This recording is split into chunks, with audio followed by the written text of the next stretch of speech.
मैं मगध काल का वही शिल्पकार हूँ जिसे राजा बिंबिसार ने इस विशाल पहाड़ी को काटकर सोने छुपाने के लिए गुफा बनाने का आदेश दिया था। लेकिन इसको खोलने का राज आज तक कोई नहीं जान पाया है। आओ मैं बताता हूँ कि मैंने इसे कैसे बनाया था। राजा बिंबिसार चाहते थे मैं ऐसी गुप्त गुफा बनाऊं जिसमें कोई मनुष्य क्या चींटी भी प्रवेश न कर सके। इसके लिए मैंने मगध के राजगीर में वैभार की पहाड़ी को चुना, क्योंकि ये स्थान धन छुपाने के लिए शांत और सुरक्षित था। मैंने इस गुफा में 2 बड़े कमरे बनाए थे, जिनमें से एक को हजारों टन सोना रखने और दूसरे को विशाल सेना के ठहरने के लिए बनाया था, जो इसकी रक्षा करती थी।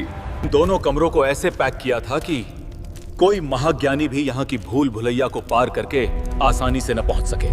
इन तक पहुंचने के लिए एक बहुत संकरी सुरंग इस तरह से बनाई थी कि इसके अंदर केवल एक व्यक्ति ही आ जा सकता था। इतनी कड़ी सुरक्षा के बाद हमें लगा अब ये धन एकदम सुरक्षित है, लेकिन हम गलत थे।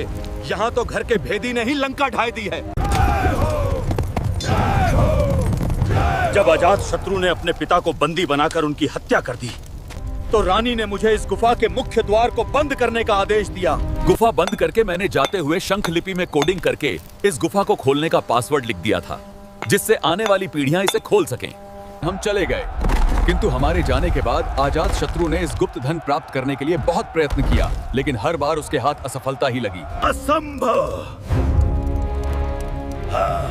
समय बदला और फिर आया 19वीं सदी का वो दौर जब संपूर्ण भारत को लूटने के बाद गोरों की नजर पड़ी इस गुफा की ओर। वो भिखारी खजाने को ट्रेन से लंदन ले जाना चाहते थे। इसके लिए इस लिपि को पढ़ने की कोशिश की, लेकिन ये लिपि तो हमारे साथ ही समाप्त हो गई थी। जब अंग्रेज हर तरह से नाकाम रहे, तो उन्होंने इस पर सैकड़ों गोले दागे। अंग्रेजी लुटेरों द्वारा फेंके गए उन तोपों के गोलों के निशान आज भी इसकी दीवार पर स्पष्ट रूप से दिखाई देते हैं। लेकिन ये गुफा फिर भी टूटी नहीं, डटी रही।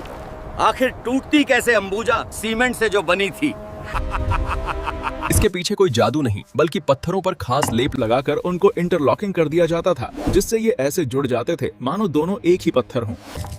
ये वज्र लेप चूना, गुड़, दाल, सोमरस और कुछ खास जड़ी बूटियां का एक अटूट मिश्रण होता था। मेरे इन हाथों की प्राचीन शिल्प कला और अनूठी रॉक लॉकिंग विधि के आगे सबको झुकना पड़ा, जिससे आज तक कोई हाथ नहीं लगा सका है।